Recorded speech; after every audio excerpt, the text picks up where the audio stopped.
He is the chair of the Intel Committee. He's Senator Richard Burr. And, sir, it's an honor to have you on the show. Thank you for giving us some time. Welcome.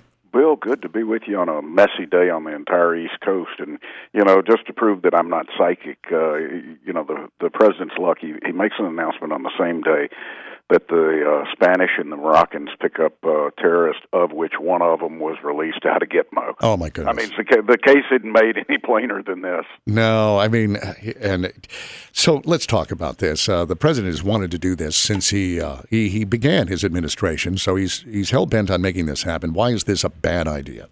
Well, it's a bad idea. Let me speak from the standpoint of the chairman of the Intelligence Committee. Please. Right now, we can pick somebody up anywhere in the world that might be tied to Al-Qaeda or one of the traditional terrorist organizations. And if in those conversations we think there's somebody at Gitmo that might be able to shed light because they had operational discussions 10 years ago, we know exactly where to go, we know exactly who to ask, and we're able to flush out things that may have emanated from bin Laden or Zawahiri. If we're not at Guantanamo, we don't have that asset. We don't have the access. We don't have the instantaneous ability to flush somebody's name or the role that they played then to know if we take them seriously today.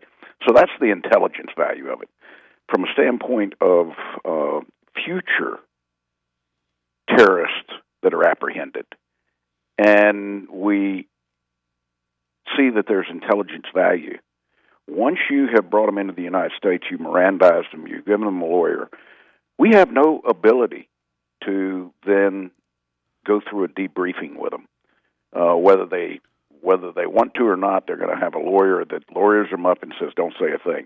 We lose the intelligence value of all new detainees that probably should be at Guantanamo for the purposes of intelligence gathering. Whether we integrate them into a U.S. court system after that is one thing. Now, this administration's real sneaky. They put them on a boat for 2 or 3 weeks so that they can never be accused of having taken them to Guantanamo. Oh, yeah. Well, that's a bit hypocritical, isn't it? Yeah. Oh, man. So what's bad about it? Bill, we're massively releasing individuals that before this past year, in their file it said, do not release. And now all of a sudden, the chairman of the Joint Chiefs and the Secretary of Defense say, well, it's okay to release them. And we're coming up with payments to countries to take them.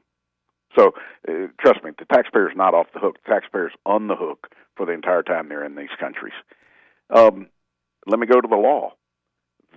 Currently in law in the National Defense Authorization Bill, it is against the law for the president to release individuals without proper sign-off, and it is against the law to transfer Gitmo to the Cubans.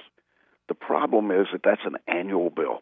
So on September 30th of this year, the president could then exercise, by executive order, a transfer of Guantanamo Bay. Now, Guantanamo Bay is considered to be our detention facility, but it's also a crucial refueling station for the fleet.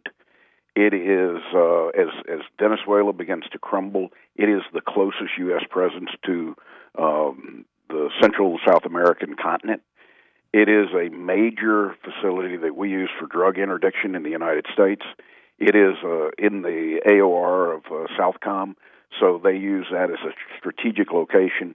It's got deep water access. It's got airfield.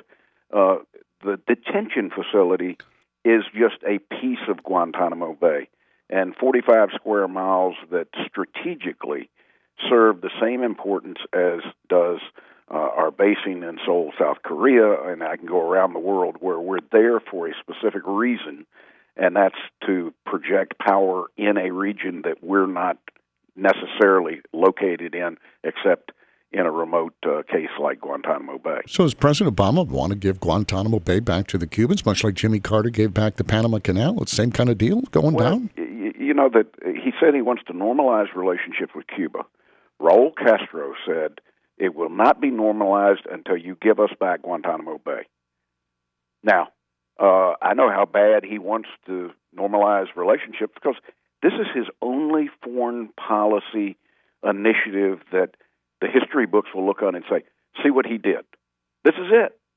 And he turned to this because, Bill, he didn't have any money to get a foreign policy victory somewhere else. Well, with the minute we have left, because I know you got to fly, can you stop him? I mean, I don't get a sense that Congress is going to back any of this stuff, but that doesn't mean he isn't going to use an executive order or something. So can you stop him? Oh, listen, the law says, and the Supreme Court has slapped his hand pretty good on the last time he broke the law. What I'm going to do, and I introduced the night before last a bill in the United States Senate with Marco Rubio, Kelly Ayotte, John McCain, that is permanent. If the president wants to transfer Guantanamo Bay to the Cubans, he has to get congressional approval. And that would be a permanent law. All right. Well, I think that's good. I mean, I do, but what if he does it anyway? Well, we're in the same boat we are when he exercises power outside of his jurisdiction. Right. And that's the courts, the purse strings, or to hold up nominees. And by the way, let me just say, hopefully America understands, we're not confirming any Supreme Court justices. Oh, that was my next question, because you're willing to give up the Senate over it. It's that important. Absolutely. Bill, to change the precedent that's existed for almost 80 years is to say to every president in the future, if you've got some old justices on the court and you're in your last year, you go tell them to retire. You make them retire so that you can appoint 40-year-olds. So for the next 30 years, we don't have to deal with it, and we can hold the balance of the court. That's dangerous for Republicans. It's dangerous for Democrats. But ultimately, it's disastrous for the American people. So make all the politics they want out of this. At the end of the day, this Congress is going to protect the precedent that's out there so that no American ever worries about what we worried about under Roosevelt, where he tried to increase the size of the court, and he tried to get forced resignation so that he could stack the deck on the courts. And the American people were outraged then. I think they would share that outrage if it happened today. Well, Senator Burr, as always, we always run out of time much too quickly, but I appreciate the time today. I know you got to fly, so thank you. Thank you for your input. Thanks. You bet. Take care. Bye. You bet. Senator Richard Burr. That's his thoughts on Guantanamo Bay, and of course, he was pretty adamant that the Supreme Court nominee ain't going to get no traction in the Senate this time around. In the Senate.